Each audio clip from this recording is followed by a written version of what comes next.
Isang mapagpalang araw sa inyong lahat, mga minamahal naming taga-subaybay. Kumusta ang inyong mga puso ngayong hapon? Sana ay nasa mabuti kayong kalagayan, kahit paminsan ay parang binabagyo tayo ng mga pagsubok sa buhay. Narito na naman ako, ang inyong kasama sa bawat pahina ng buhay, handang maghatid ng isang kwentong siguradong kurot sa puso at gigising sa inyong damdamin. Sabi nila, ang pag-aasawa ay hindi parang kanin na isusubo at iluluwa kapag napasuo ka. Pero paano kung ang kanin na yon ay hindi lang mainit, kundi puno ng bubog na lumalaslas sa iyong lalamunan araw-araw? Paano kung ang tahanang pinangarap mo ay maging isang kulungan kung saan ikaw ang reyna ng mga alipin? Handa na ba kayong pakinggan ang kwento ng isang babaeng nagmahal, nasaktan, at naghahanap ng kanyang tunay na halaga? Simulan na natin. Ang tunog ng basag na porselana ay umalingaw-ngaw sa buong dining area ng mansyon ng bato. Nanigas si Hiraya sa kanyang kinatatayuan. Sa paanan niya, nagkalat ang pira-pirasong bubog ng mamahaling plato na naglalaman sana ng paboritong kare-kare ng kanyang asawa. Ang sarsa ay tumalsik sa laylayan ng kanyang kupas na bestida. Tila mantsa ng dugo sa puting tela. 5 taon. 5 taon na siyang nagsisilbi sa bahay na ito. Pero ni minsan ay hindi siya naging asawa sa paningin nila. Siya ay si Aya, ang tagaluto, tagalaba, at tagasalo ng galit ng pamilyang Monteverde. Sa kanyang harapan, nakatayo ang kanyang biyenan na si Doña Balara. Ang mga mata nito ay nanlilisik, kasing lamig ng mga marmol na pader ng mansyon. Tanga ka ba talaga? O sadyang inutil ka lang? Sigaw ng matanda. Ang boses ay matinis at masakit sa tainga. Ilang beses ko bang sasabihin sa'yo na ayaw ni Hangin ng masyadong maraming money sa kare-kare? Gusto mo bang patayin ang anak ko sa allergy? Yumuko si Hiraya, pinipigilan ang panginginig ng kanyang mga kamay. Sorry po, Mama. Sinunod ko naman po ang... Wag mo akong tawaging Mama. Putol ni Doña Balara. Wala akong anak na katulong. Linisin mo yan bago dumating si Hangin. Nakakahiya kung madadatnan niyang ganito kadumi ang pamamahay ko. Mabilis na lumuhod si Hiraya. Gamit ang kanyang mga kamay, isa-isa niyang dinampot ang matatalim na piraso ng plato. Isang bubog ang humiwang bahagya sa kanyang daliri at tumulo ang isang patak ng dugo. Pero hindi siya uminda. Mas masakit pa ang mga salitang naririnig niya araw-araw kaysa sa anumang sugat sa balat. Ngayon ang kanilang anibersaryo. Ang ika-5 anibersaryo ng kasal nila ni Hangin. Nagising siya ng 4:00 ng madaling araw para maghanda ng espesyal na hapunan. Umasa siya, kahit katiting, na baka ngayong gabi ay maaalala siya ng kanyang asawa, na baka ngayong gabi hindi siya maging hangin sa paningin ni Hangin. Biglang bumukas ang malaking pintuan sa harap. Pumasok ang simoy ng gabi, kasabay ng pagpasok ng isang lalaking matangkad, makisig, at amoy mamahaling pabango. Si Hangin. Agad na tumayo si Hiraya, itinatago ang sugatan niyang kamay sa likod. Ngumiti siya, isang ngangiting puno ng pag-asa. Hangin, andyan ka na pala. Happy anniversary, mahal. Ngunit ang nangangiti ni Hiraya ay unti-unting namatay nang makita niyang hindi nag-iisa ang kanyang asawa. Sa braso ni Hangin ay nakakawit ang isang babaeng ubod ng ganda. Nakasuot ito ng pulang dress na hapit sa katawan at ang buhok ay makintab at maalon. Kabaligtaran ng magulo at nakatali lang na buhok ni Hiraya. Ma, bati ni Hangin kay Doña Balara ni hindi man lang tinapunan ng tingin si Hiraya. I want you to meet Marikit. Siya ang bago kong executive assistant. Tutulungan niya ako sa merger ng kumpanya. Lumapit si Marikit kay Doña Balara at bumeso ng maarte. Good evening po, tita. Ang ganda naman po ng bahay niyo. Very elegant, parang kayo. Napangiti si Doña Balara. Isang nangiting kailanman ay hindi niya ibinigay kay Hiraya. Hija, mabuti naman at dinala ka rito ni Hangin. Kaysa naman puro mukha ng katulong ang nakikita ko dito. Parang sinaksak ang dibdib ni Hiraya. Executive assistant? Pero bakit nakakawit ang kamay sa braso ng asawa niya? At bakit kung makatingin si Marikit sa kanya, ay parang sinusuri siya mula ulo hanggang paa na may halong pandidiri? Hangin. Tawag muli ni Hiraya. Mas mahina na ngayon. Naghain ako. Anniversary natin. Sa wakas, lumingon si Hangin. Ang kanyang mga mata ay walang emosyon. Parang nakatingin lang sa isang sirang kasangkapan. Aya, hindi kami kakain dito. Malamig na sabi ni Hangin. May reservation kami ni Marikit sa isang restaurant, business meeting, at saka, wag mo na akong hintayin. Baka sa kondo na ako matulog dahil maaga ang meeting bukas. Pero, nanginginig na ang boses ni Hiraya. Inilabas niya ang maliit na kahon mula sa bulsa ng kanyang apron. Ito ay isang relo na pinag-ipunan niya mula sa barya-baryang sukli sa palengke. May regalo sana ako sa'yo. Lumapit si Marikit at sinilip ang kahon. Tumawa ito ng mahina, isang tawang mapang-uyam. Oh my Hangin! Look, is that imitation? Sa Quiapo ba nabibili niyan? Namula si Hiraya sa hiya. Pinag-ipunan ko yan. Kinuha ni Hangin ang kahon. Akala ni Hiraya ay tatanggapin niya ito. Pero sa halip, inilapag lang ni Hangin iyon sa ibabaw ng mesa na parang isang basahan. Itago mo na lang yan, Aya, sabi ni Hangin ng walang gana. Hindi ko masusuot yan sa mga meetings ko. Masisira ang image ko. Pagkatapos ay tumalikod na siya. Tara na Marikit. Aalis na kami. Ingat kayo anak. Malambing na paalam ni Doña Balara.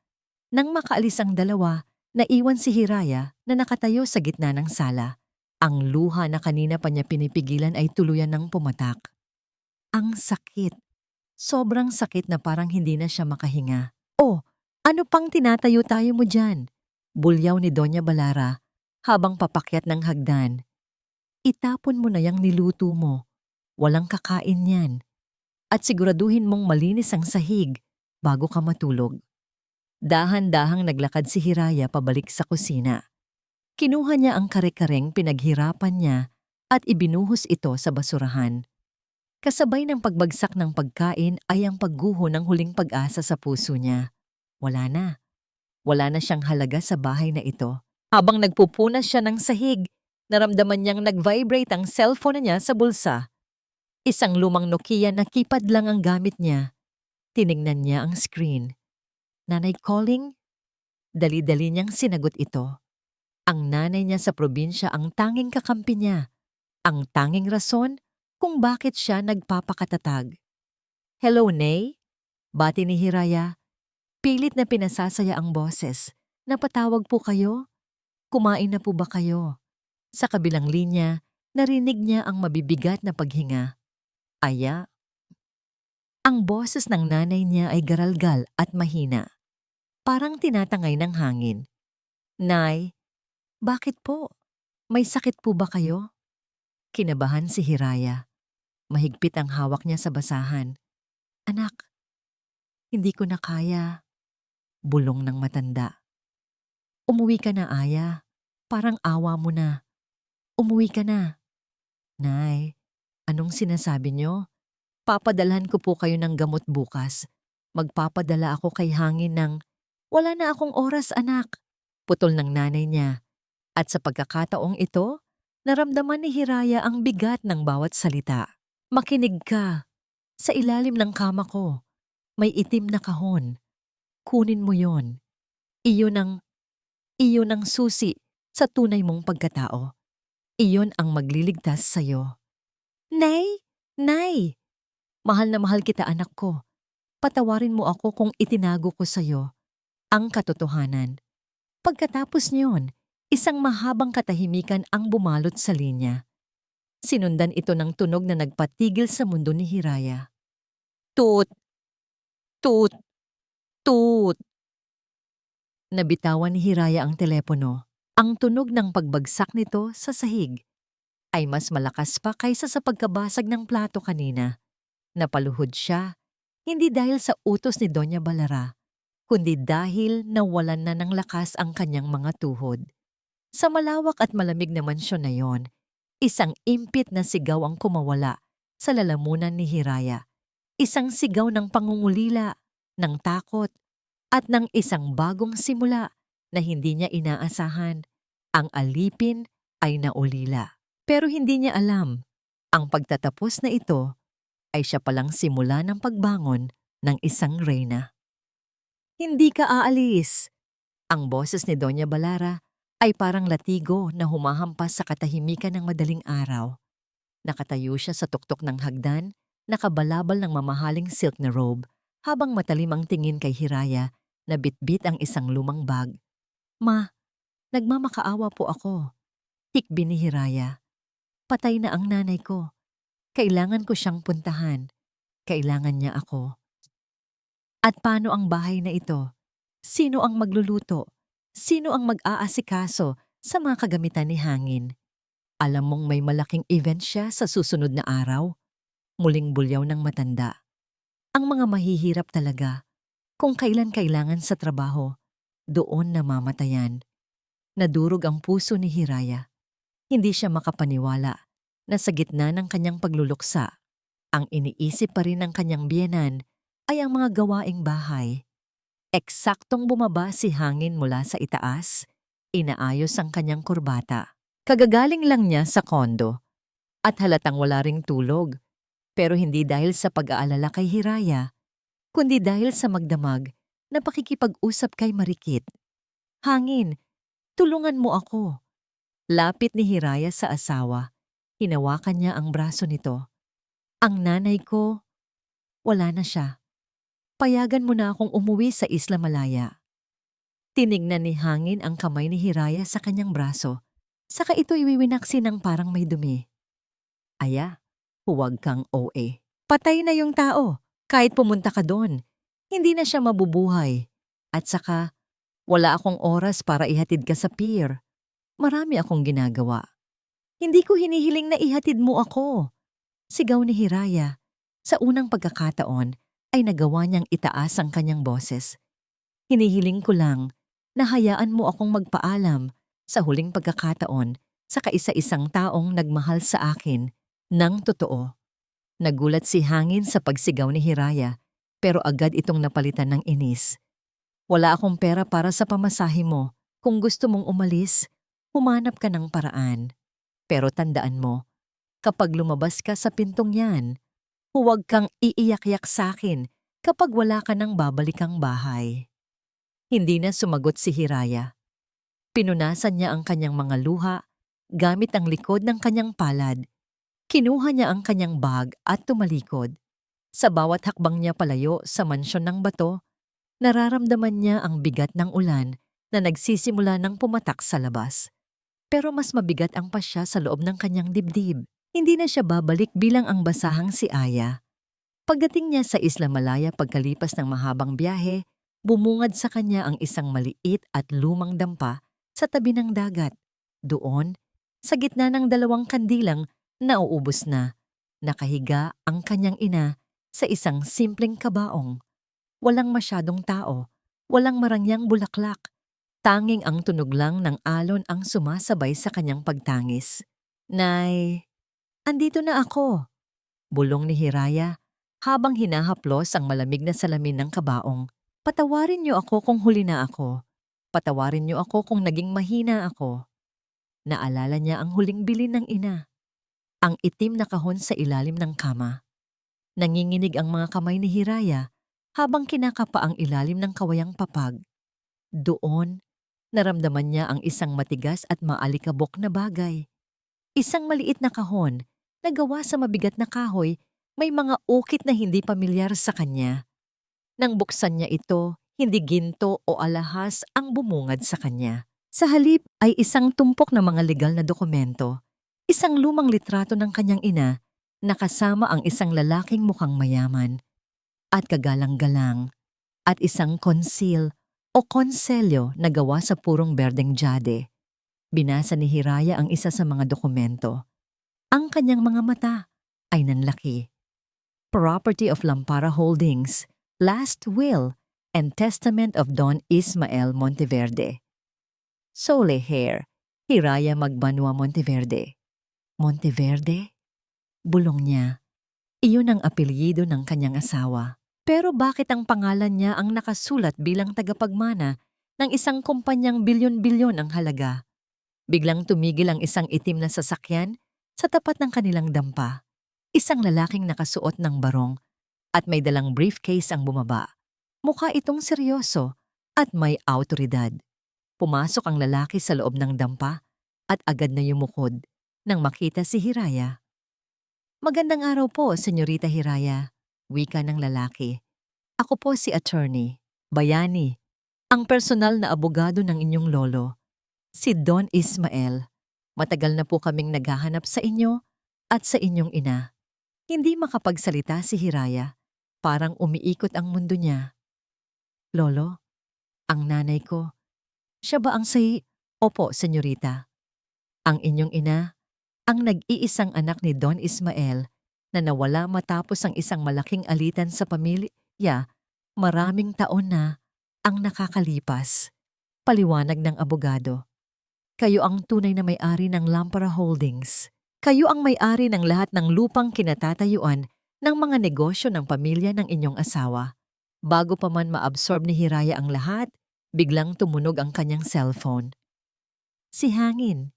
Sinagot niya ito, pero hindi siya nagsalita. Aya, nasaan ka na bang babae ka? Bulyaw ni Hangin sa kabilang linya. Umuwi ka na rito ngayon din. Wala akong maisuot na maayos na polo dahil hindi mo naplan sa lahat. At ang nanay ko, sumasakit ang ulo dahil walang nagtitimpla ng tsaa niya. Huminga ng malalim si Hiraya. Tiningnan niya ang hawak na jade seal, ang simbolo ng kapangyarihan na ngayon ay nasa kanyang mga kamay na. Hangin. Mahinahon, pero malamig na, sabi ni Hiraya. Mula ngayon, matuto ka nang magplansa ng sarili mong damit. At sabihin mo sa nanay mo, magtimpla siya ng sarili niyang tsa. Ano? Anong sabi mo?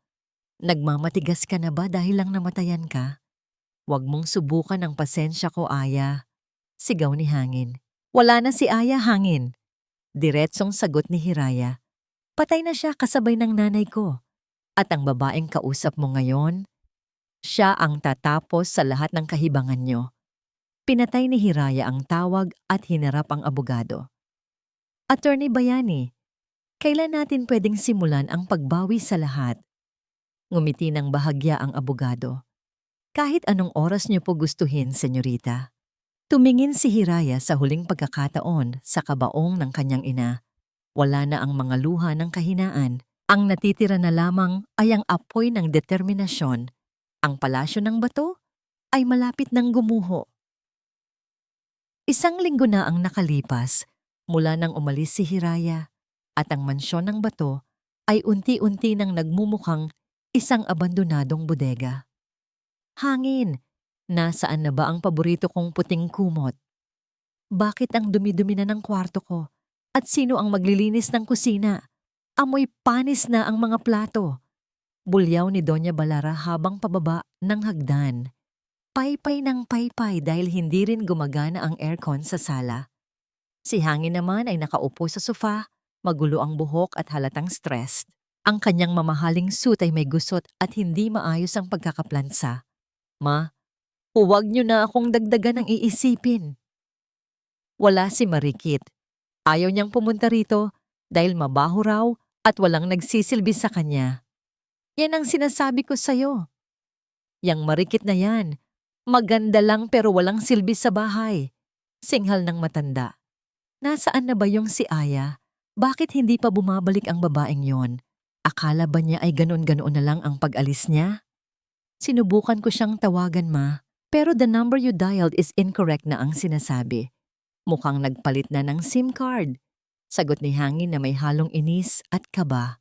Sa loob ng 5 taon, si Hiraya ang nagsisilbing invisible na poste ng bahay na ito.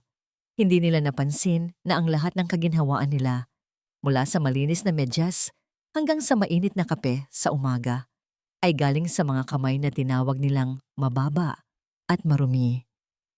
Ngayong wala na si Hiraya, parang tumigil ang ikot ng mundo sa loob ng mansyon. Pero hindi lang gawaing bahay ang problema ni Hangin. Biglang tumunog ang telepono sa opisina. Agad itong sinagot ni Hangin. Umaasang balita ito tungkol sa kanyang kumpanya. Hello? Yes, this is Hangin de los Reyes.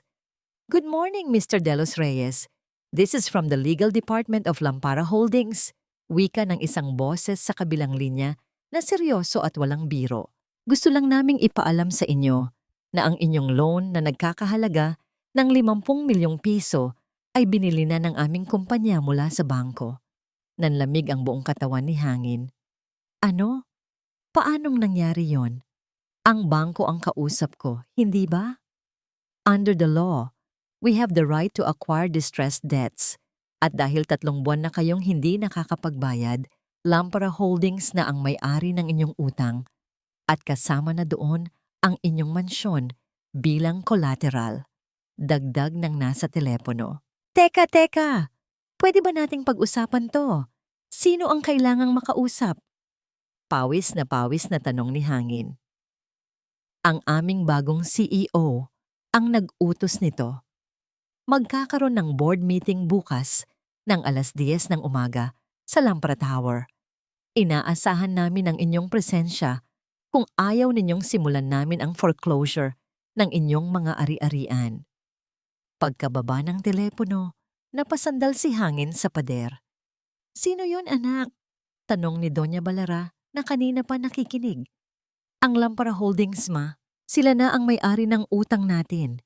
Sila na ang may hawak sa leeg natin. Mahinang sabi ni Hangin. Diyos ko, iyan ang pinakamalaking kumpanya sa bansa. Bakit sila magkaka-interes sa atin? Gulat na tanong ng matanda. Hindi ko alam, mama. Pero bukas, kailangang magmakaawa ako sa CEO nila. Sabi nila, bago raw ang CEO doon. Isang misteryosong tagapagmana nakakarating lang galing sa ibang bansa. Kinabukasan, maagang naghanda si Hangin. Isinuot niya ang pinakamahal niyang suit na hiram lang ang plansa sa kapitbahay. Kasama niya si Marikit na nagpumilit sumama dahil gusto nitong makita ang loob ng Lampara Tower at baka sakaling makakuha ng koneksyon sa bagong CEO. Don't worry, babe, sabi ni Marikit habang naglalagay ng makapal na lipstick. Gagamitin ko ang ganda ko para makuha ang loob ng CEO na yan. Siguradong matatanda na ang mga board members doon, madaling bulahin. Pagdating nila sa penthouse ng Lampara Tower, ang karangyaan ng lugar ay nagparamdam kay Hangin kung gaano siya kaliit. Ang mga dingding ay yari sa salamin na tanaw ang buong Metro Manila at ang mga gamit ay purong antigong kahoy at ginto. Mr. De Los Reyes, the CEO is waiting for you in the conference room, sabi ng isang secretary na mukhang mas mataray pa kay Doña Balara. Huminga ng malalim si Hangin. Tara na, Marikit. Binuksan ng sekretary ang malaking pinto na gawa sa mahogany. Ang conference room ay malamig at tahimik. Sa dulo ng mahabang mesa, may isang malaking swivel chair na nakatalikod sa kanila. Isang babae ang nakaupo doon, nakatanaw sa labas ng bintana. Ang nakikita lang nila ay ang maingat na ayos ng maikli at itim na buhok nito at ang usok mula sa isang tasa ng tsa. Good morning, Madam CEO, bati ni Hangin. Pilit na pinatitibay ang kanyang boses. Ako po si Hangin de los Reyes ng De Los Reyes Logistics. Narito po ako para pag-usapan ng aming utang. Hindi sumagot ang babae. Dahan-dahan niyang inikot ang kanyang upuan. Nang humarap ang upuan, parang tumigil ang tibok ng puso ni Hangin. Nalaglag naman ang hawak na designer bag ni Marikit. Ang babaeng nasa harap nila ay nakasuot ng isang puting business suit na sobrang elegante. Ang kanyang mukha ay maaliwalas, pero ang mga mata ay kasing talim ng kidlat. Wala na ang bakas ng uling sa mukha. Wala na ang magaspang na kamay ng isang katulong. Kumusta, Hangin? Kumusta, Marikit? Wika ng babae sa isang boses na kalmado, pero nakakapangilabot. Aaya? Nauutal na sabi ni Hangin. Anong ginagawa mo rito? Bakit suot mo ang mga damit na yan? Tumayo ang babae at dahan-dahang lumapit sa kanila. Ang bawat tunog ng kanyang high heels sa sahig ay parang hatol ng kamatayan para kay hangin. Ang pangalan ko ay Hiraya Magbanua Monteverde, sabi niya habang nakatingin ng diretso sa mga mata ni hangin. At ako ang may-ari ng lahat ng lupang nilalakaran mo at ng bahay na tinitirhan mo ngayon. Isang nakakabinging katahimikan ang namayani. Ang babaeng itinuring nilang alipin ay ang reynang may hawak ng kanilang kapalaran. Hindi, hindi maaari to. Nagpapatawa ka ba, Aya? Sigaw ni Marikit. Pilit na itinatago ang takot. Magnanakaw ka. Siguro nagnakaw ka ng pera, kaya ka nakasuot niyan.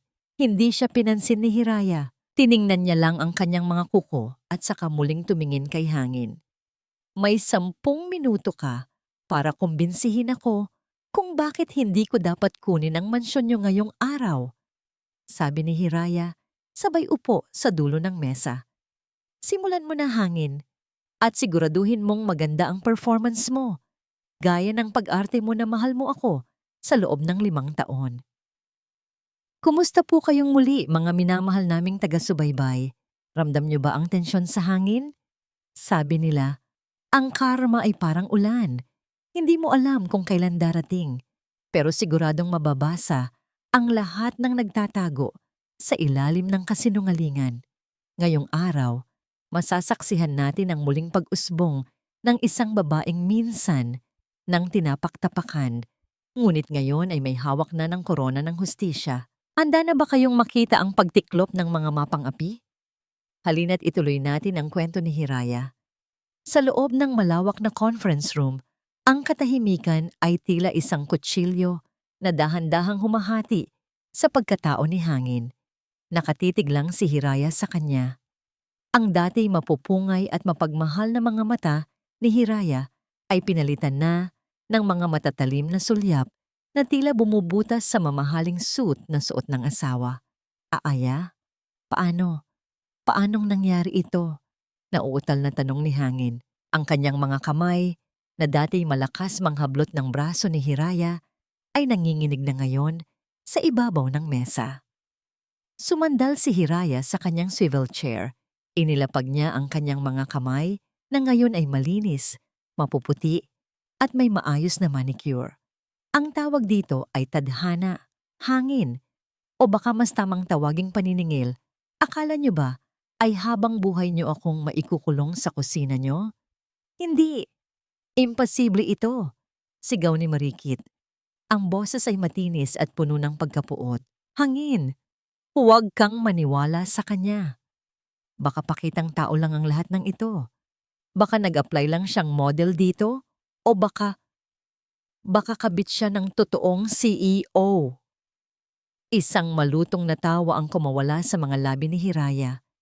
Isang tawang walang halong saya, kundi puro pait at pang-uuyam. Marikit, hindi lahat ng babae ay katulad mo na kailangang kumapit sa lalaki para umangat.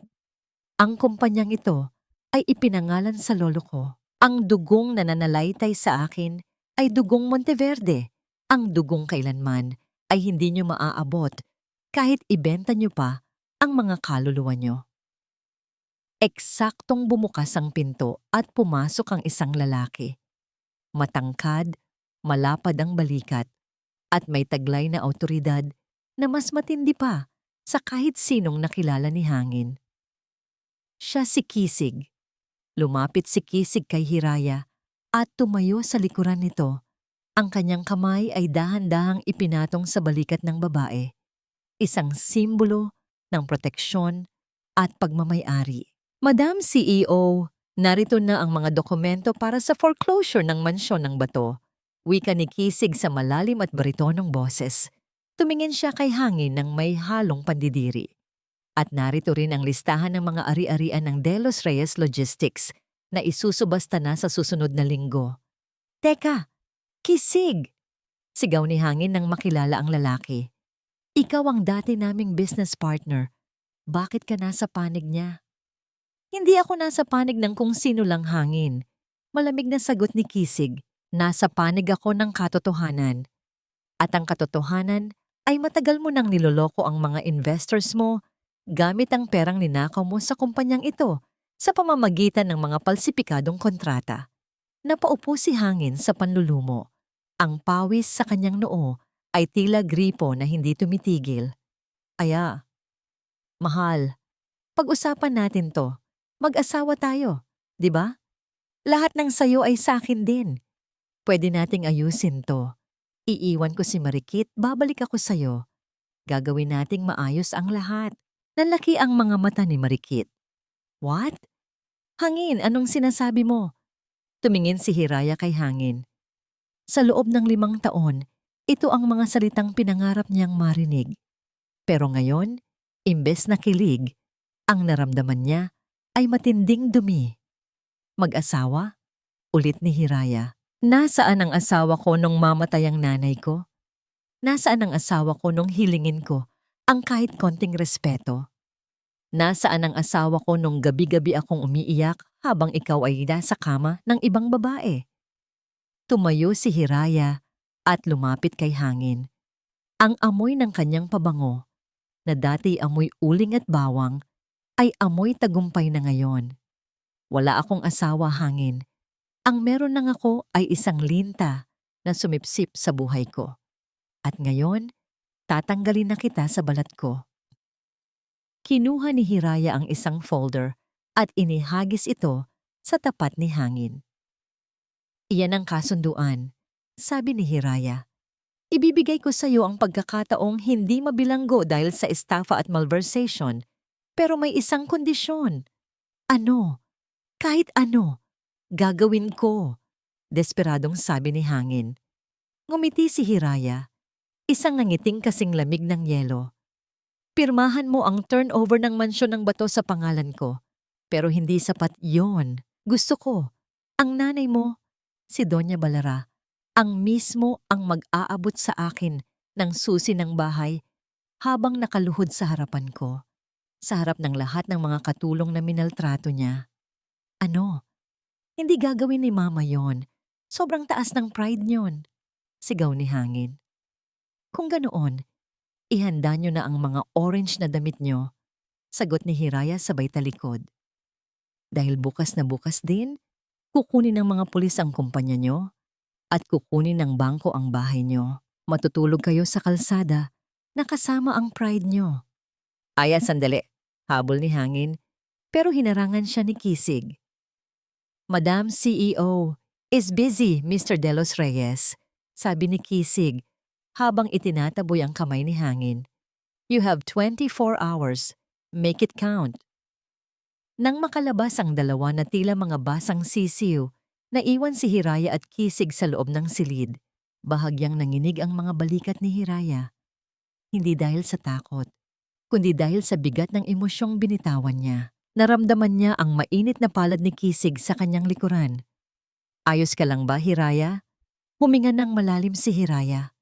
Ngayon lang ako nakahinga ng maluwag, Kisig, pero hindi pa tapos. Gusto kong makita ang mukha ni Doña Balara kapag nalaman niyang ang katulong na minaliit niya ang siyang may-ari ng buong mundo niya. Ngunit sa gitna ng kanilang pag-uusap, biglang tumunog ang intercom. Madam CEO, may isang delivery po para sa inyo. Galing daw po sa isang ospital. Kumunot ang noo ni Hiraya. Nang buksan niya ang maliit na package, tumambad sa kanya ang isang lumang medalyon na may bahid ng tuyong dugo at isang sulat na may nanginginig na sulat kamay. Hiraya, anak, hindi lang ang kumpanya ang kinuha nila sa atin. Hanapin mo ang iyong kapatid. Hanapin mo si Diwawa. Nabitawan ni Hiraya ang sulat. Kapatid. May kapatid siya? At nasaan ito ngayon? Isang mapagpalang araw sa inyong lahat, mga minamahal naming taga-subaybay. Kumusta ang inyong mga puso? Handa na ba kayong sumabak sa isang mas matindi at mas mainit na yugto ng ating kwento? Sabi nila, ang apoy ay nagbibigay ng liwanag, pero kapag hindi mo ito na-kontrol, maaari nitong tupukin ang lahat ng iyong pinakaiingatan. Ngayong araw, ang mga lihim na matagal nang ibinaon sa limot ay muling magliliyab. Sino ang tuluyang guguho? At sino ang muling tatayo mula sa mga guho. Sama-sama nating pakinggan. Sa loob ng mansyon ng bato, tila dumaan ang isang matinding unos. Nagkalat ang mga gamit at ang mainit na pagtatalo ni na Hangin at Doña Balara ay umalingaw-ngaw hanggang sa labas. Hindi ko gagawin yan, Hangin. Hindi ako yuyuko sa harap ng babaeng itinuturing mong walang halaga. Sigaw ni Doña Balara habang pabagsak niyang inihagis ang isang mamahaling florera sa pader. Hindi ko kailanman ibababa ang sarili ko sa antas ni Aya. Ma, makinig ka naman, bulyaw ni Hangin na parang lalong tumanda ng 10 taon sa loob ng isang gabi. Kapag hindi mo ginawa yon, bukas na bukas din ay nasa kalsada tayo. Wala na tayong kumpanya, wala na tayong pera, at wala na tayong bahay. Gusto mo bang matulog sa ilalim ng tulay? Sa isang sulok, nakatayo si Marikit. Tahimik siya, pero ang kanyang isip ay mabilis na tumatakbo. Alam niyang lumulubog na ang barko ni na Hangin at kailangan niyang makahanap ng paraan para hindi siya masama sa paglubog. Tiningnan niya ang isang folder na nakuha niya mula sa isang private investigator, isang medical record ni Hiraya mula sa isang maliit na klinika noong nakaraang taon. Samantala, sa opisina ng Lampara Holdings, hindi mapakali si Hiraya. Hawak niya ang medalyon at ang sulat tungkol sa kanyang kapatid na si Diwa. Hiraya, kailangan mong kumalma, sabi ni Kisig habang inilalapag ang isang tasa ng mainit na tsaa sa harap nito. Pinapahanap ko na sa lahat ng records ang pangalang Diwa Magbanua. Kung totoo ang nakasulat sa sulat, mahahanap natin siya. Kisig, bakit ngayon lang ito lumabas? Tanong ni Hiraya. Ang boses ay puno ng pait. Bakit kailangang mamatay muna ni nanay bago ko malaman na hindi pala ako nag-iisa? At ano ang kinalaman ng pamilya ni Hangin sa pagkawala ng kapatid ko? Iyan ang aalamin natin, sagot ni Kisig. Pero bago yan, may bisita ka. Ayaw niyang umalis hanggat hindi ka nakakausap. Bumukas ang pinto at pumasok si Marikit. Wala na ang mapait na ngiti nito. Pinalitan na ito ng isang mukhang tila may mahalagang alas na hawak. Anong ginagawa mo rito, Marikit? Malamig na tanong ni Hiraya. Wala pa ang oras ng turnover. Masyado kang maaga para magmakaawa. Ngumisi si Marikit at lumapit sa mesa ni Hiraya. Inilapag niya ang isang piraso ng papel. Hindi ako narito para magmakaawa, Aya. O Hiraya, narito ako para makipag-deal. Alam ko ang sikretong itinatago mo sa pamilya ni Hangin. Tiningnan ni Hiraya ang papel. Ito ay isang ultrasound report at discharge Eumari. Ang kanyang puso ay biglang tumibay ang pintig. Alam kong nabuntis ka noong nakaraang taon, Hiraya, bulong ni Marikit. At alam ko rin na nawala ang bata. Ang tanong, alam ba ni Hangin na nawalan siya ng anak dahil sa sarili niyang ina? Nanigas si Hiraya. Naalala niya ang gabing iyon. Ang gabing bigla na lang siyang nahilo at dinugo matapos siyang painumin ni Doña Balara ng isang espesyal na tsaa para daw sa kanyang pagod. Akala niya noon ay simpleng aksidente lang ang nangyari. Anong sinasabi mo? Tanong ni Hiraya. Halos hindi lumalabas ang boses. Huwag ka nang magpanggap, sabi ni Marikit. Binayaran ko ang nurse sa klinika kung saan ka dinala ni Nanay Agos ng palihihim. Sabi sa records, may nakitang traces ng pampalaglag sa katawan mo. At sino ba ang nagbigay sa'yo ng tsaa gabi-gabi? Si Doña Balara, di ba? Naramdaman ni Hiraya ang matinding galit na tila sasabog sa kanyang dibdib. Hindi lang pala buhay niya ang ninakaw ng mga Monteverde, kundi pati na rin ang pagkakataon niyang maging ina. Ibigay mo sa akin ang lahat ng dokumentong yan, Marikit. Utos ni Hiraya. Ang boses ay nanginginig sa puot. Gagawin ko yon, Hiraya, sagot ni Marikit. Basta siguraduhin mong hindi ako madadamay sa demanda ni Hangin. Bigyan mo ako ng 5 milyong piso at isang tiket pa Amerika at mawawala ako sa buhay niyo habang buhay. Iiwan ko sa iyo ang lahat ng kailangan mo para tuluyang mabulok sa kulungan ang mag-inang yan. Tumingin si Hiraya kay Kisig. Nakita niya sa mga mata ni Kisig ang parehong galit na nararamdaman niya. Kisig, ihanda ang pera, utos ni Hiraya. Pero marikit, siguraduhin mong totoo ang lahat ng ito. Dahil kung hindi, ikaw ang unang sisiguraduhin kong hindi makakaalis ng bansa.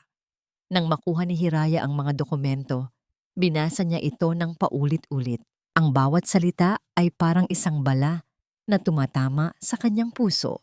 Ang tsaa, ang regalo ni Doña Balara. Ang lahat ng iyon ay planado para hindi magkaroon ng tagapagmana si Hangin mula sa isang katulong. Hiraya! Hawak ni Kisig sa kanyang balikat. Hindi na lang ito tungkol sa pera o sa kumpanya, Kisig. Sabi ni Hiraya habang pinupunit ang sulat ni Marikit sa sobrang galit. Pinatay nila ang anak ko.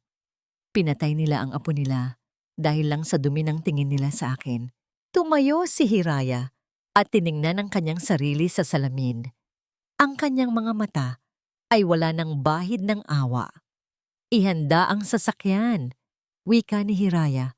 Pupunta tayo sa mansyon ng bato. At sa pagkakataong ito, hindi lang susi ang kukunin ko. Kukunin ko ang lahat ng natitirang hininga ng dignidad nila. Habang bumabiyahe patungo sa mansyon, tumawag ang tauhan ni Kisig. Sir, Madam, nahanap na po namin ang record ni Diwa Magbanwa. Pero, may problema po. Anong problema? Tanong ni Kisig. Ang bata pong si Diwa ay hindi nawala. Ibinigay po siya sa isang ampunan sa utos ng isang Doña Balara Monteverde, 15 taon na ang nakakalipas. At ang bata, siya po ang lalaking ngayon ay nagsisilbing driver ni Mr. Hangin. Napahawak si Hiraya sa kanyang bibig.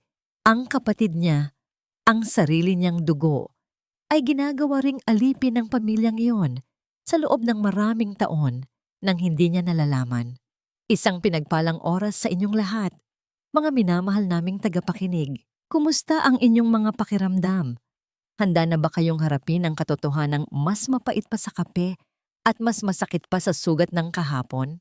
Sabi nila, ang lihim ay parang usok. Kahit anong gawin mong tago, pilit itong lalabas at hahanap ng butas para makahinga. Ngayong araw, ang mga maskara ay tuluyan ng mababaklas. Ang mga halimaw na nagkunwaring mga anghel ay ilalantad sa ilalim ng liwanag ng hustisya. Halina't saksihan ang muling pagtapak ni Hiraya sa palasyong naging impyerno niya. Huminto ang marangyang itim na sasakyan sa harap ng mansyon ng bato. Bumaba si Kisig at pinagbuksan ng pinto si Hiraya. Paglabas ni Hiraya, ang hangin ay tila bumigat. Bit-bit ang mga alaala ng 5 taong paghihirap niya sa loob ng bakurang iyon. Eksaktong sa labas ng garahe, nakita niya si Hangin na sinisipa ang gulong ng kanyang sasakyan habang sumisigaw sa isang lalaking nakayuko at humihingi ng paumanhin. Wala kang kwentang driver. Sabi ko ihanda mo ang sasakyan dahil kailangan kong pumunta sa bangko. Bakit ang dumi-dumi pa rin nito? Bulyaw ni Hangin sabay tulak sa balikat ng lalaki. Halos tumigil ang tibok ng puso ni Hiraya. Tinitigan niya ang lalaki. Payat, sunog ang balat sa ilalim ng araw at may mga matang puno ng takot. Ito si Diwa, ang kapatid na 15 taon niyang hindi nakita. Ang sarili niyang dugo na ginawang utusan ng taong sumira sa buhay niya. Bitawan mo siya, Hangin. Ang boses ni Hiraya ay hindi malakas, pero sapat na para magpatigil sa mundo ni Hangin. Lumingon si Hangin at ang galit sa kanyang mukha ay agad na napalitan ng kaba nang makita ang awtoridad sa mga mata ni Hiraya. Aya, andyan ka na pala. Nauutal na, sabi ni Hangin. Hindi siya pinansin ni Hiraya. Lumapit siya kay Diwa. Dahan-dahan niyang hinawakan ang braso ng lalaki. Ayos ka lang ba? Nagulat si Diwa. Oo po, ma'am. Pasensya na po. Hindi ko lang po agad na check ang makina. Hindi mo kailangang humingi ng paumanhin sa kanya. Bulong ni Hiraya. Ang kanyang boses ay nanginginig sa nag-uumpisang luha. Pumasok ka sa loob. May kailangan kang malaman. Teka, Bakit mo pinapapasok ang driver ko sa loob ng bahay? Tanong ni Hangin. Dahil simula sa oras na ito, hindi mo na siya driver at hindi mo na rin bahay ito. Sagot ni Hiraya, sabay lakad papasok sa mansyon. Sa loob ng sala, naghihintay si Doña Balara. Nakaupo siya sa kanyang paboritong silya, hawak ang isang tasa ng tsa. Kahit alam niyang talo na siya, pilit pa rin niyang pinapanatili ang kanyang dangal. Dumating na pala ang dakilang tagapagmana, uyam ni Doña Balara. O nasaan na ang mga dokumento? Ibigay mo na para matapos na ang kahibangang ito. Huwag mo nang patagalin ang pananatili mo rito. Nakakasulasok ang amoy ng mahirap. Imbes na sumagot, lumapit si Hiraya sa mesa. Kinuha niya ang tasa ng tsaa ni Doña Balara at dahan-dahan itong ibinuhos sa mamahaling carpet. Anong ginagawa mo? Sigaw ng matanda. Ito rin ang ginawa mo sa akin gabi-gabi. Di ba, Doña Balara? Malamig na sabi ni Hiraya. Pinaiinom mo ako ng tsaa. Ang sabi mo, para sa pagod ko. Ang sabi mo, para maging malakas ako. Pero ang totoo, nilalagyan mo yon ng lason. Katahimikan. Kahit si Hangin ay napatigil sa paghinga. Anong lason ang pinagsasabi mo? Tanong ni Hangin. Ano ang ibig niyang sabihin? Inilabas ni Hiraya ang mga medical records mula sa kanyang bag at iniharap iyon kay Doña Balara. Basahin mo. Iyan ang toxicology report. Noong gabing palihim akong dinala sa ospital. May mga bakas ng ipinagbabawal na sangkap sa katawan ko, Balara. Isinugal mo ang buhay ng sarili mong apo. Naupo si Hangin sa sahig, tila nawalan ng lakas. Ma, totoo ba ito? Buntis si Aya at ikaw ang may kagagawan kung bakit nawala ang bata. Hindi siya pwedeng magkaanak para sa'yo, Hangin. Sigaw ni Balara. Sigaw ni Doña Balara. Wala na ang kanyang poise. Dudumi ang lahi natin. Isang katulong ang magdadala ng tagapagmana ng Monteverde? Never! Isang malakas na sampal ang dumapos sa mukha ni Doña Balara.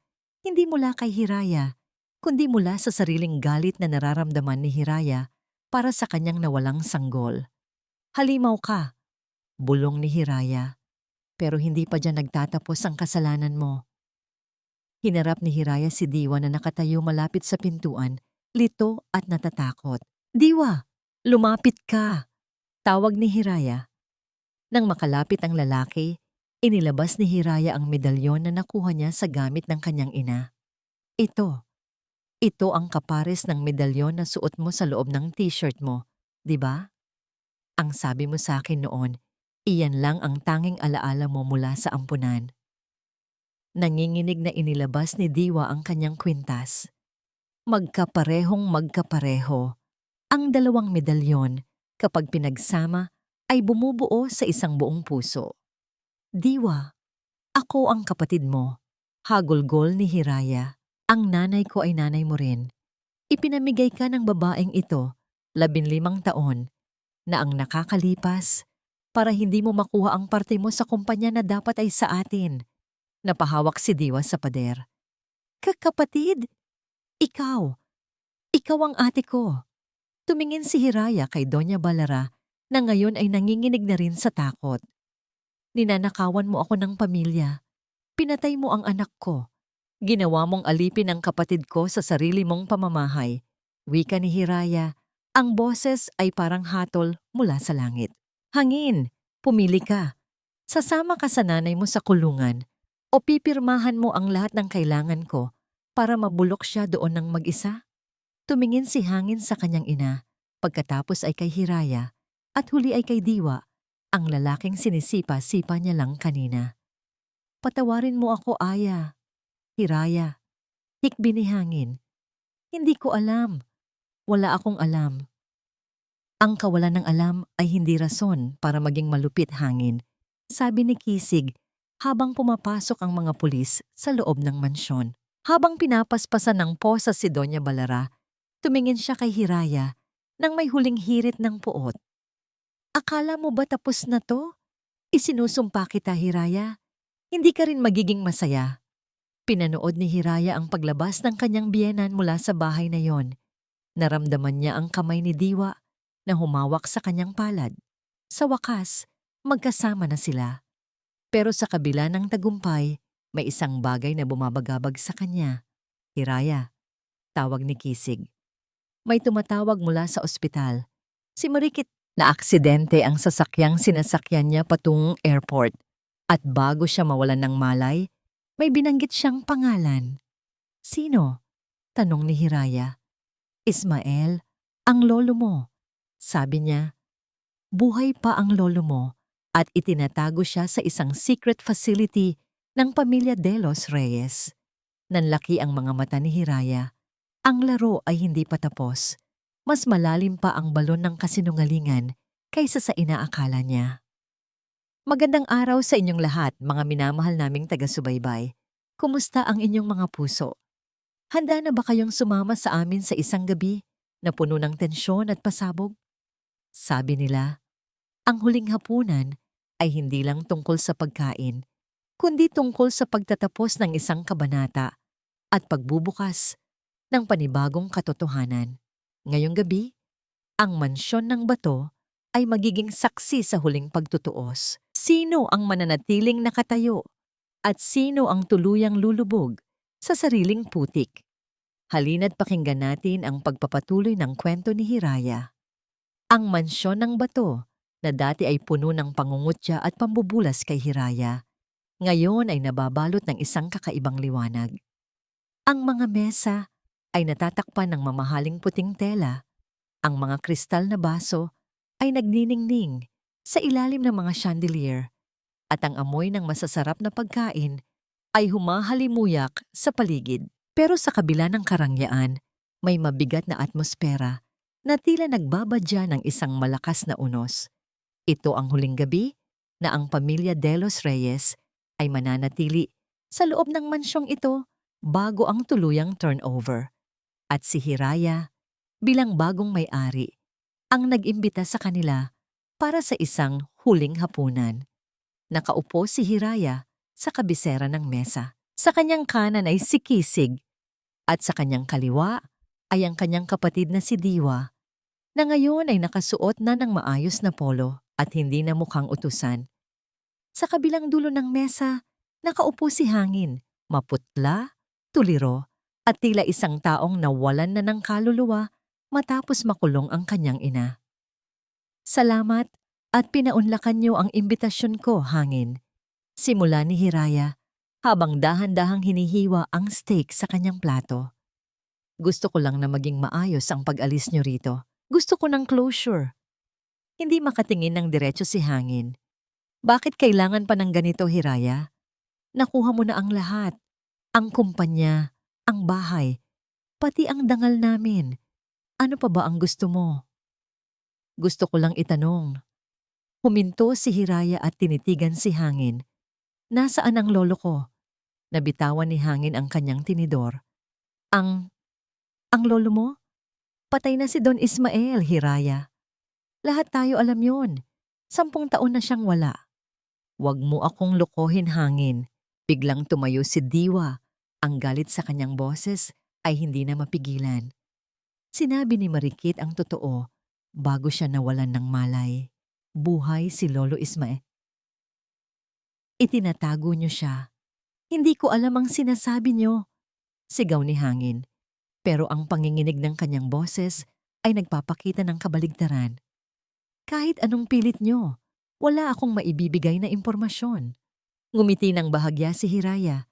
Sinanyasan niya si Kisig. Biglang bumukas ang malaking screen sa dingding ng dining area. Lumabas doon ang mga bank records ng pamilya De Los Reyes. Mga lihim na transfer ng pera bawat buwan sa isang pasilidad sa labas ng lungsod na nakapangalan sa isang pekeng kumpanya. Ang pera na ito, turo ni Hiraya sa screen, ay ginagamit para bayaran ang isang private medical facility sa San Sinag. Bakit nagbabayad ang kumpanya niyo ng milyon-milyon para sa isang pasyenteng walang pangalan sa loob ng 10 taon? Napayuko si Hangin. Wala na siyang takas. Si Mama. Bulong ni Hangin. Si Mama ang may gusto niyon. Noong nalaman niyang itinakwil ng lolo mo ang nanay mo, Ginawa niyang pagkakataon yon para kontrolin ang yaman ng mga Monteverde. Sinabi niya sa lahat na patay na si Don Ismael, pero ang totoo, pinainom niya ito ng gamot na unti-unting nakakasira sa isip para magmukhang ulyanin at hindi na makapagsalita. Pagkatapos, pinapirma niya sa mga blangkong papel. Naramdaman ni Hiraya ang matinding pait sa kanyang lalamunan. Ang kanyang lolo, ang taong dapat ay nagprotekta sa kanila, ay ginawang bilanggo ng sarili niyang pamilya sa loob ng isang dekada. Nasaan siya, hangin? Tanong ni Hiraya. Ang boses ay halos pabulong na sa tindi ng emosyon. Sabihin mo sa akin kung nasaan ang lolo ko, kung gusto mong bawasan ko ang mga kasong isasampa ko sa'yo. Huminga ng malalim si hangin. Nasa Sansinag Health Institute. Pero Hiraya, hindi ka basta-basta makakapasok doon. Ang mga gwardya doon ay binabayaran para walang makalapit sa kanya. Kapag nalaman nilang nandun ka, baka ilipat nila siya o mas masahol pa. Iwan mo na sa akin ang problemang yan, sabi ni Kisig habang hinahawakan ang kamay ni Hiraya. Handa na ang mga tauhan ko. Ngayong gabi rin, kukunin natin si Don Ismael. Tumayo si Hiraya at tiningnan ang buong mansyon. Ang bawat sulok nito ay puno ng kasinungalingan. Hangin, umalis ka na. Ayoko nang makita ang mukha mo rito. Dalhin mo ang lahat ng gamit mo at huwag ka nang babalik. Habang naglalakad palabas si Hangin na bitbit ang kanyang maleta, lumingon siya kay Hiraya. Patawarin mo ako, Aya. Minahal naman kita. Sa paraang alam ko. Ang pag-ibig na walang respeto ay hindi pag-ibig, Hangin. Sagot ni Hiraya. Iyan ay pag-aari at hinding-hindi na ako magiging pag-aari ni Numan. Eksaktong 12:00 ng gabi, lulan ng dalawang sasakyan, tumulak sina Hiraya, Kisig at Diwa patungo sa bayan ng Sansinag. Ang kalsada ay madilim at masukal. Tila sumasalamin sa panganib na kanilang kakaharapin. Pagdating sa tapat ng Sansinag Health Institute, isang lumang gusali na napapalibutan ng matataas na pader at barbed wire, agad na hinarang ang kanilang sasakyan ng mga armadong lalaki. Sino kayo? Bawal ang bisita sa ganitong oras. Sigaw ng isang gwardiya. Bumaba si Kisig, handang makipaglaban. Pero pinigil siya ni Hiraya. Bumaba ang bintana ng sasakyan at inilabas ni Hiraya ang jade seal ng mga Monteverde.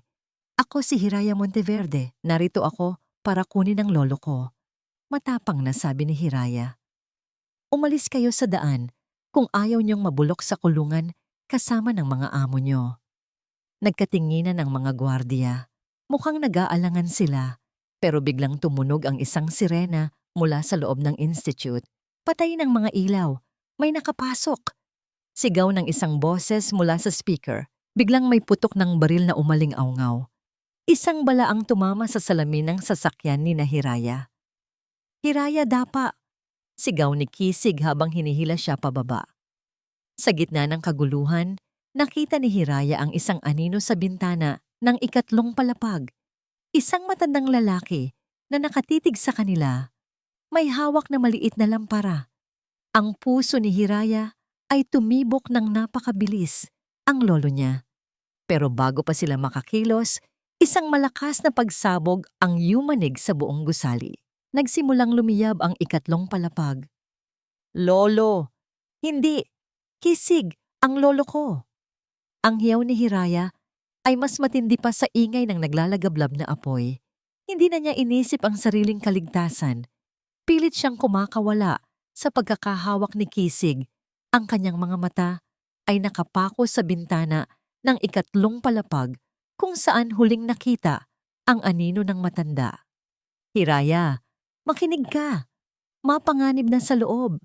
Sigaw ni Kisig habang pilit na pinoprotektahan si Hiraya mula sa mga nagbabagsakang debris. Diwa! Kunin mo ang fire extinguisher sa sasakyan. Ako ang papasok. Hindi, Kisig! Sasama ako! Giit ni Hiraya. Hindi ko siya pwedeng iwan ulit. 15 taon na siyang naghihintay. Dahil sa determinasyon sa mga mata ni Hiraya, wala nang nagawa si Kisig kundi hawakan nang mahigpit ang kamay nito. Huwag kang bibitiw sa akin. Ano man ang mangyari, huwag kang bibitiw. Mabilis silang tumakbo papasok sa nasusunog na gusali. Ang usok ay makapal at nakakasuffocate. Tila isang madilim na kumot na gustong lumamon sa kanilang hininga. Ang mga gwardiya na kanina ay nagpapaputok ay nagpulasan na rin para iligtas ang kanilang mga sarili. Iniwan ang mga pasyente sa loob ng nagbabagang impyerno. Sa ikatlong palapag, bawat pinto ay nakakandado. Maririnig ang mga daing ng mga matatandang naiwan sa loob. Dito, sa dulo, sigaw ni Diwa, na naunang umakyat bitbit ang mabigat na bakal. Pinagtulungan nilang sirain ang huling pinto sa dulo ng hallway. Nang bumukas ang pinto, bumungad sa kanila ang isang maliit at madilim na silid. Sa gitna ng usok, nakaupo sa isang lumang wheelchair ang isang matanda. Ang kanyang buhok ay maputing-maputi na. Ang kanyang katawan ay payat na payat. Pero ang kanyang mga mata, ang mga mata ni Don Ismael Monteverde, ay nananatiling gising at puno ng dignidad. Lolo, napaluhod si Hiraya sa harap ng matanda. Lolo, ako po ito. Si Hiraya, ang apo niyo. Dahan-dahang itinaas ng matanda ang kanyang nanginginig na kamay. Hinaplos niya ang mukha ni Hiraya. Hiraya, ang aking munting lampara. Mahinang bulong nito. Ang boses ay paos at halos hindi marinig. Pero sapat na para madurog ang puso ni Hiraya. Kailangan na nating umalis. Babagsak na ang kisame. Bulyaw ni Kisig habang binubuhat si Don Ismael mula sa wheelchair. Mabilis silang bumaba ng hagdan habang ang paligid ay unti-unti nang nilalamon ng apoy. Bawat hakbang ay tila pakikipagpatintero kay kamatayan. Nang makalabas sila sa gusali, kasabay nito ang malakas na pagguho ng ikatlong palapag. Napaupo si Hiraya sa damuhan, hinihingal, habang yakap-yakap ang nanghihinang lolo. Sa wakas, malaya na sila. Pagkalipas ng ilang araw, dinala si Don Ismael sa isang pribadong ospital sa ilalim ng mahigpit na seguridad ni Kisig. Doon, unti-unting bumalik ang lakas ng matanda. Ngunit sa bawat paggaling niya, unti-unti ring lumalabas ang mas malalim pang katotohanan. Isang hapon, habang nagbabantay si Hiraya, hinawakan ni Don Ismael ang kanyang kamay. Anak, may kailangan kang malaman tungkol kay Hangin. Wika ng matanda. Lolo, huwag niyo na pong isipin yun. Wala na siya sa buhay natin. Sagot ni Hiraya. Hindi, Hiraya. Hindi lang si Balara ang may kasalanan. Ang boses ni Don Ismael ay naging seryoso. Noong gabi bago ako dinala rito, narinig ko silang nag-uusap. Si Hangin, alam niya ang lahat mula pa noong una. Alam niyang ikaw ang tagapagmana.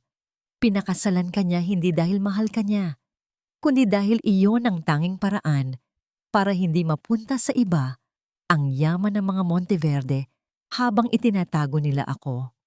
Nanlamig si Hiraya. Akala niya ay nakuha na niya ang hustisya. Akala niya ay naging biktima lang din si Hangin ng kasamaan ng kanyang ina.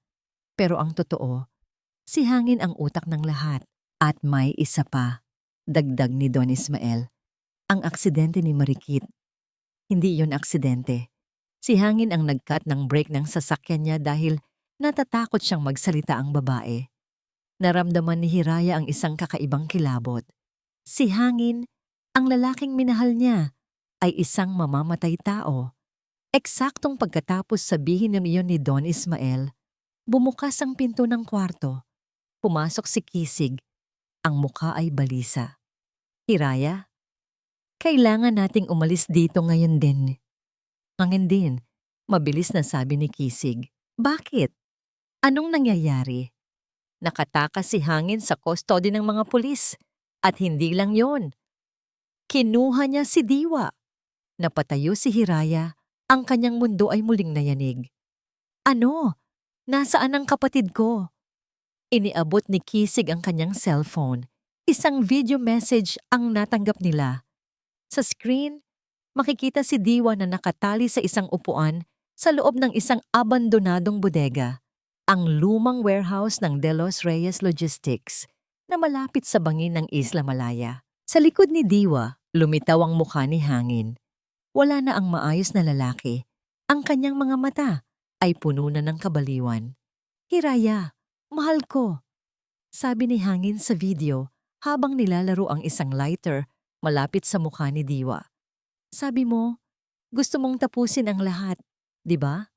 Sige, tatapusin natin ito. Pumunta ka rito ng mag-isa. Walang pulis, walang kisig.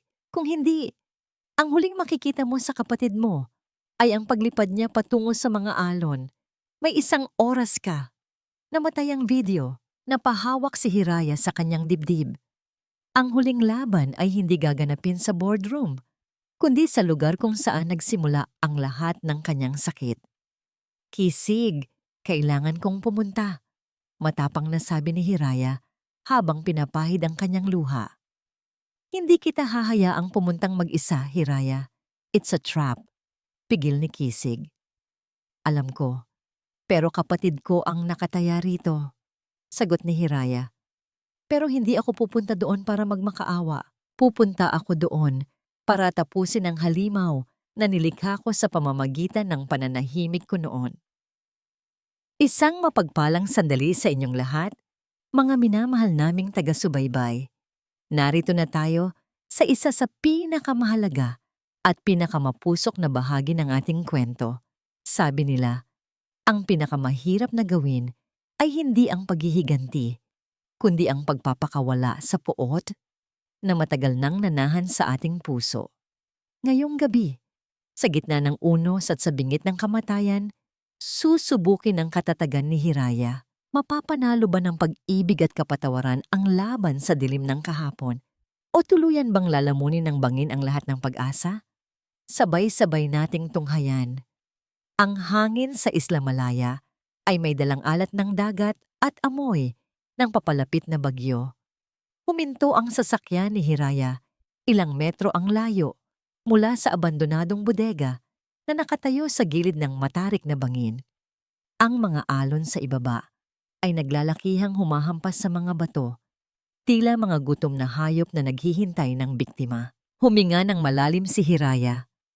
Hawak niya ang isang maliit na bag na naglalaman ng mga dokumento ng kumpanya at ang jade seal, ang mga bagay na higit na pinahahalagahan ni Hangin kaysa sa anumang buhay. "Hiraya, huwag!" Bulong ng boses mula sa kanyang earpiece.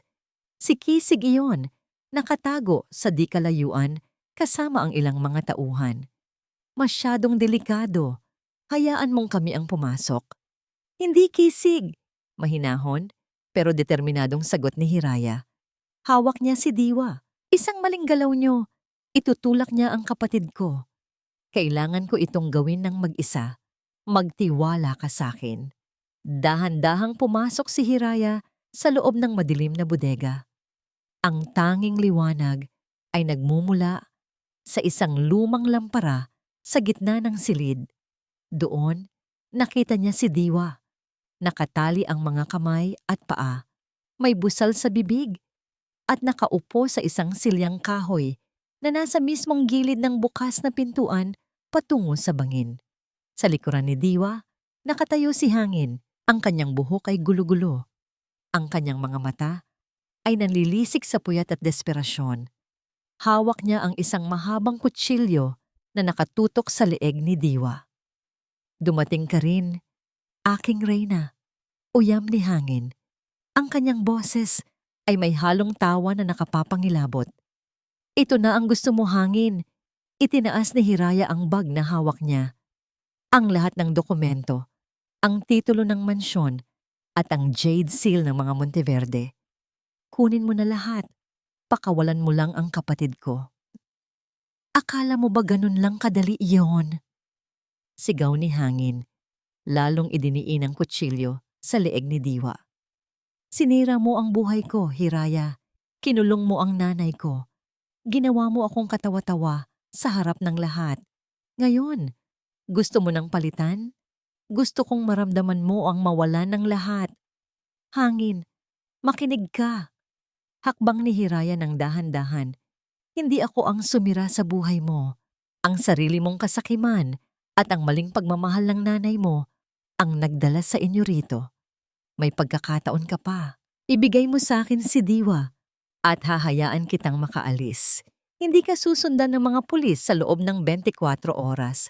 Sapat na yon para makalayo ka. Tumawa si Hangin ng malakas. Isang tawang puno ng pait.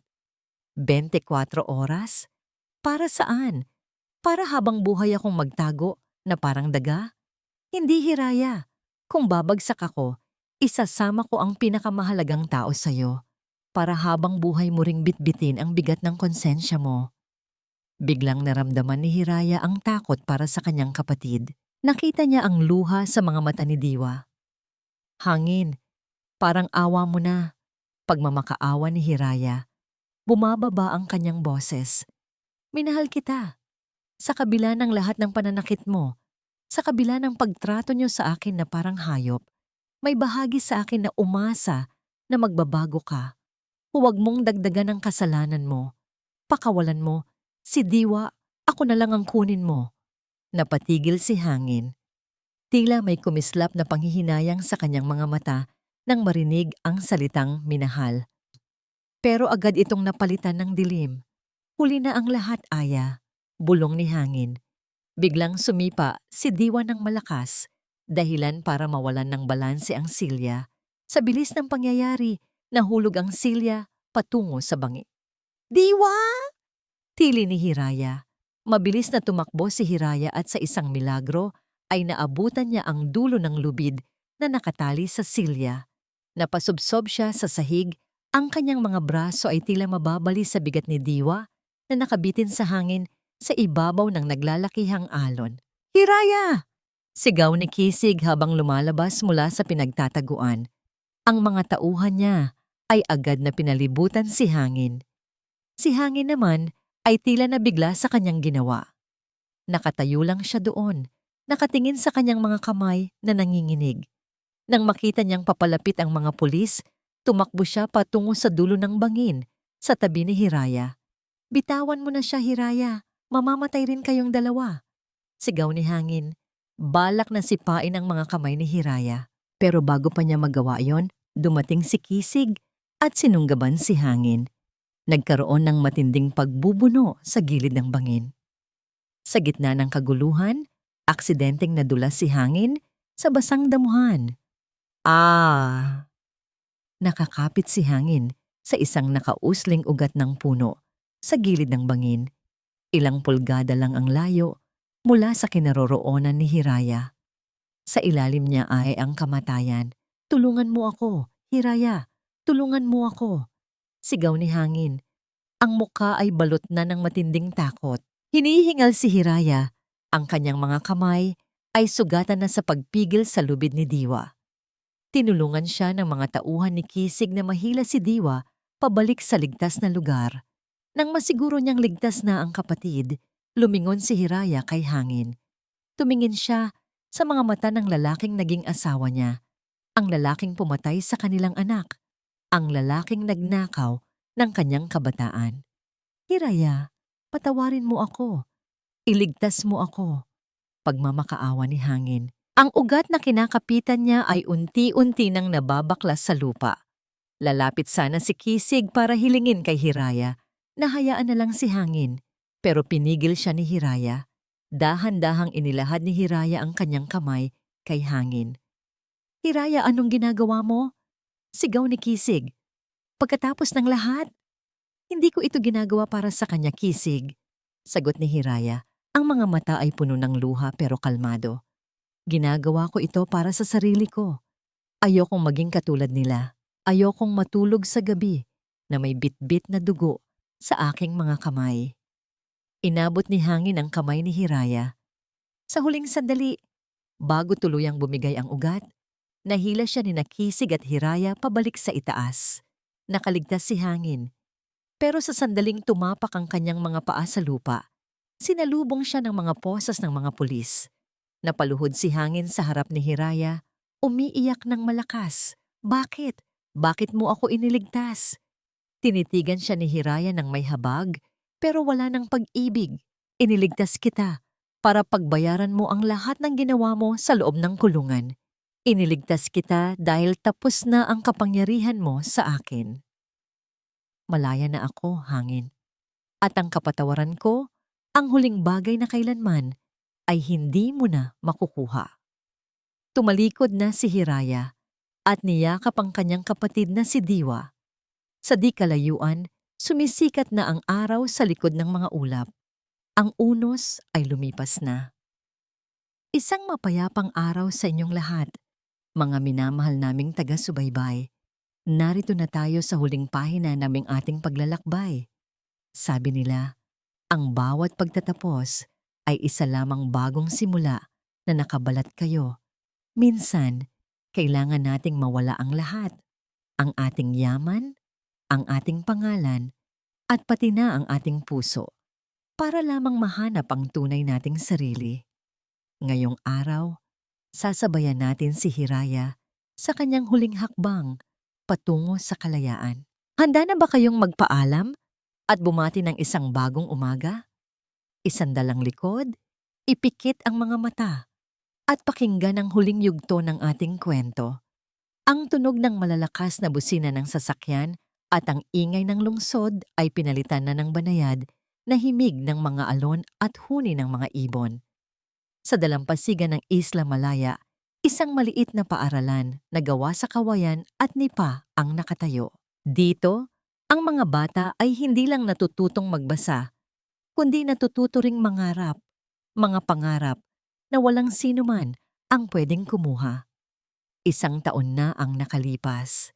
Si Doña Balara at Hangin ay nananatili sa likod ng mga rehas, nagbabayad sa bawat luhang pumatak mula sa mga mata ni Hiraya at sa bawat buhay na kanilang sinira. Ang mansyon ng bato, ibinenta na ito ni Hiraya at ang napagbilhan ay ginamit niya para sa mga charity at sa pagpapatayo ng mga paaralan sa malalayong isla. Nakatayo si Hiraya sa beranda ng kanyang simpleng bahay sa tabi ng dagat. Wala na siyang suot na mamahaling alahas o business suit. Nakasuot lang siya ng isang puting cotton dress.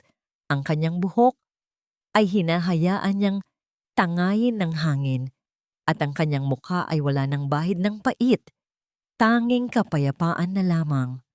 Ate, Ate Hiraya, sigaw ni Diwa habang tumatakbo mula sa pampang, bit-bit ang mga bagong huling isda. Tignan mo, ang dami nating ulam para sa hapunan. Matutuwa si lolo nito. Napangiti si Hiraya. Mabuti pa ay dalhin mo na yan sa kusina, Diwa. Si Lolo Ismael ay nandoon sa garden, nagdidilig ng mga tanim niyang rosas. Si Don Ismael, sa tulong ng tamang gamot at pagmamahal ng kanyang mga apo, ay muling bumalik ang sigla. Kahit matanda na, siya ang nagsisilbing gabay ni Hiraya sa pagpapatakbo ng Lampara Holdings mula sa malayo. Hindi na nila hinahabol ang yaman, sapat na sa kanila ang sikat ng araw at ang pagkakasama-sama. Habang pinagmamasdan ni Hiraya ang kanyang kapatid at lolo, naramdaman niya ang isang pamilyar na presensya sa kanyang likuran.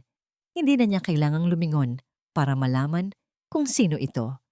Ang amoy ng dagat na humahalo sa amoy ng pine trees. Ito si Kisig. Akala ko ay nasa Manila ka para sa board meeting, malambing na sabi ni Hiraya. Iniwan ko na ang lahat doon, sagot ni Kisig habang tumatabi sa kanya. Ibinigay ko na ang posisyon ko sa vice-presidente. Sabi ko sa kanila, may mas mahalaga akong kailangang asikasuhin dito sa Isla Malaya. Lumingon si Hiraya at tiningnan si Kisig. At ano naman niyon? Inilabas ni Kisig ang isang maliit na kahon. Pero hindi ito ginto. Ito ay isang singsing na gawa sa pinakinis na puting shell. Simple, pero busilak. Ang hinaharap ko, bulong ni Kisig. Hiraya, hindi kita kayang pangakuang hindi ka naiiyak muli. Pero nangangako ako na sa bawat luhang papatak, may kamay na magpupunas nito. Sa bawat bagyong darating, may dibdib na magsisilbi mong silungan. Hiraya Magbanua, papayagan mo ba akong makasama ka sa pagbuo ng mga bagong pangarap?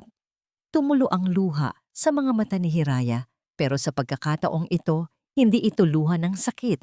Ito ay luha ng pasasalamat. Tinanggap niya ang kamay ni Kisig at hinayaan ng lalaki na isuot ang singsing sa kanyang daliri.